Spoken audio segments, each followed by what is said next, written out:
The protectors of the Wood podcast.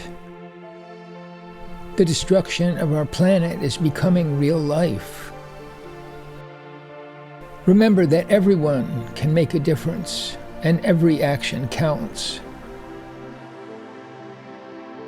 This podcast tells the story of misfit teenagers struggling to band together and help our world through this crisis. Episode number 61. The thunder coming straight for her. After another long stretch of unpacking boxes and stocking shelves, Phoebe noticed the boys arriving, skateboards and scooters in hand, hoping that Phoebe or Luis would set up the goals and referee soccer games. She gathered them together and announced that this was their opportunity to join a team. But no one would be allowed to even practice without a signed registration form. She handed out the papers. In great excitement, the boys forgot the rules and took off for home on their scooters and skateboards while still inside the store. Gilligan yelled from the counter, but Phoebe didn't have the heart to stop them. Out the door they flew, only to be caught by Luis at the front gate, who told them they would each begin tonight's games with a yellow card. Gilligan, I think I'd better run the backyard tonight. I'll collect the forms, and I'll know who's allowed to play. Phoebe, be strict. Remember what Mario said. He's a smart man. Phoebe was delighted to be outside again. Somehow on the soccer field, she could forget her troubles. A faintly cool breeze, or what passed for cool on such a hot day, began to flow in from the forest.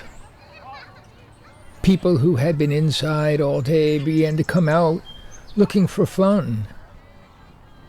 And the new double-sized backyard, with soccer and tables and refreshments, was just the place to go. By 7 o'clock, there were 3 strong teams playing 8-minute games, with the winner staying on the field. The games were fast and hard, and Phoebe had to fully concentrate to maintain order. The distant rumble of thunder rolled across the forest, causing heads to turn in Middletown. Dark clouds were building up beyond the half-moon cliffs. This is the way things should be. It's more exciting than the old days. In this moment, I'm happy.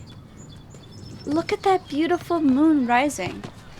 And look, Sammy's got little candles on his tables, like a real cafe. The place is packed. I love it.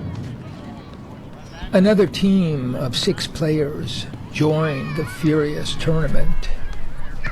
The rumble of thunder continued, and the games went on. Luis nudged Phoebe in the back and said, "No need to look at me. Keep watching the game. But Gilligan wants to know, how long should we stay open?" What time is it? It's after 8:30. Is he still making sales? I'll say it's the best part of the day. Let's keep going then. Tell him I'll go as long as you guys will. Cool. And the games went on. The teens were in an ecstasy of fun and the joy of movement. The cooler air gave everyone a delicious feeling of energy. They seemed to dart through the shadows like their ancestors at the dawn of time, moving in the sheer enjoyment of life. Phoebe could barely see the ball in parts of the field, and the speed with which they moved seemed dangerous. Yet somehow, they avoided collisions in the dark, screaming and laughing. It's like being underwater, but able to breathe. Or like being in a brand new element. Or maybe a very old element that's still essential for life. Okay. Phoebe, that's it. Thank you so much, everyone. It's been a wonderful night. The best so far. Don't forget the concert tomorrow night at the coffee shop. Thanks for making this so much fun. Chris, Danny, Edward, you're on cleanup tonight.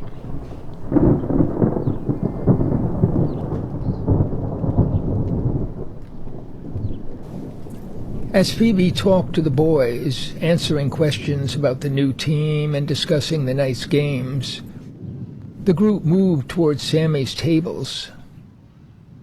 The Flores brothers, Nico and Gio, were debating whether to stay with their current team or jump to Phoebe's. I'm tired of hiking over to Half Moon High School to practice. I want to play here. Our friends would be mad, and the coach will hate us. It's a mean thing to do. Mom would like us close to home. What about it? You've got 3 weeks to decide. And don't say I'm trying to persuade you. We're all in the same club. And who's going to manage? Terrence, Shannon, Jasmine, I didn't see you. What a nice place for dinner, huh?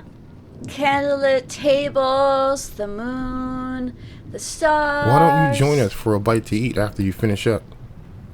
We'll buy you one of these fabulous sandwiches. And you can help us solve the mystery of Sammy's corn. And these things. Delicious. He held up a roasted finger bean. Better than French fries any day. You'll have to tell us Sammy's secret. Phoebe stared, unsure of what to say. I've got to close up. See you soon. Back inside the toy store, Phoebe saw that Gilligan was in a good mood. He moved casually and calmly. The front door was locked. Huh, good crowd tonight. More on the high-class side, I'd say. There were more expensive items sold now. Folks stopping by here after dinner at Sammy's? Or coming by while they waited for a table. Sammy had a line waiting for tables tonight. And tomorrow night, the line will be a lot longer. And part of the crowd won't get in at all. She paused and looked at Gilligan. Have you heard the talk about trouble at the concert? Gilligan frowned. What sort of trouble? Everyone knows the coffee shop will be overcrowded. I'm going to help Sammy keep the audience at 95 people. I think we can handle that. But I've heard that the police may come in on some sort of complaint. And who knows what may happen? And, go on. What do you think might happen? Well, the crowd will build up on the sidewalk after 95 people have entered. I hear Chief Santiago will be there helping to clear the area. I promised Sammy I'd move them to the backyard. Now, at that point, we don't need the store open anymore. People will try to hear the concert through Sammy's back door. If the police come, people may scatter in different directions, and there could be problems. If we're open, the police may find an excuse to bother you. I'm not sure what they could do, but I see no reason for you to get involved, unless we need help with an emergency. And in that case, I can open the back door. Just leave the bolt open and the padlock off until I go home. Gilligan continued to frown, His mild blue eyes stared into space. Where did all this come from? Our police have never done anything like that in all these years. You're hinting at something like a riot. The rumor is not about our police, but a team of outsiders. Outsiders from where? I don't know. These are just rumors. But if they're going to charge Sammy with permit violations and try to shut him down, I see no good in the toy store going down too. I think you should close before the concert starts and go home or whatever, but not be available to the police. Does Sammy know about all this? Of course. But he wants to go through with the concert anyway. Gilligan looked hard at Phoebe. I'm not a coward. If I'm needed, I'll be here. On the other hand, you've got a point. I'll close early and hang around. As Winderman said, we just have to defend our position. I'll have a little talk with Sammy tomorrow. He flicked off the lights and opened the front door. Phoebe followed him through the courtyard and into the street. Gilligan smiled. Phoebe, I don't suppose you want to ride. Thanks, but the manager of the girls' team is at the coffee shop, and I promised to join them, and I'm hungry. Gilligan laughed and waved goodbye. He seemed to have grown in stature over the last day or two. Thunder rolled out from the cliffs, louder and more threatening than before. Whoa, better watch out. Don't get caught in that. I won't. But she felt like the thunder was coming straight for her.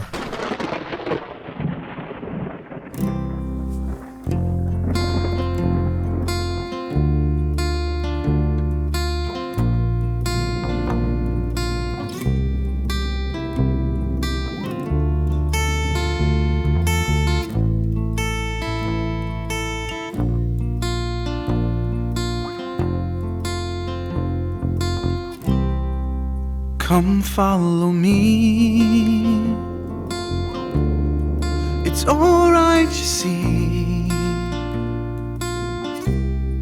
There's nothing for you to fear. Come on over here.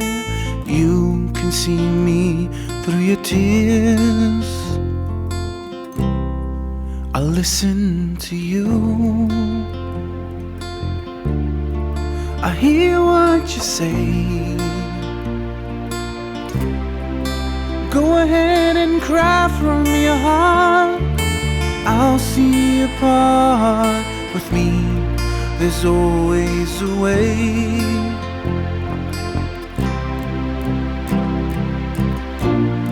I'll see you wherever you are. You can't be too near or too far. Any place you may happen to be, I can shine for you to see. Come close to me, and you'll surely see how life begins all around. See what you found. Just walk through the door. In my world there's always some more. The best is in store. The real story goes on and on.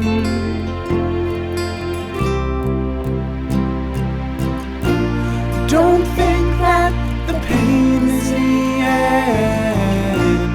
Don't think that it's all that there is. In darkness, I'll come to you.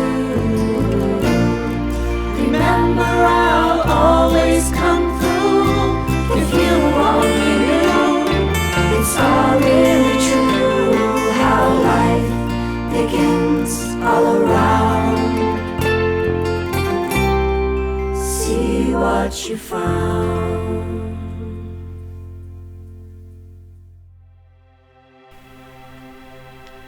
Thanks for listening to the Protectors of the Wood podcast.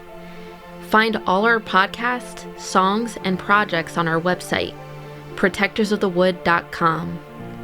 And to all those eco-warriors out there, remember that everyone can make a difference and every action counts.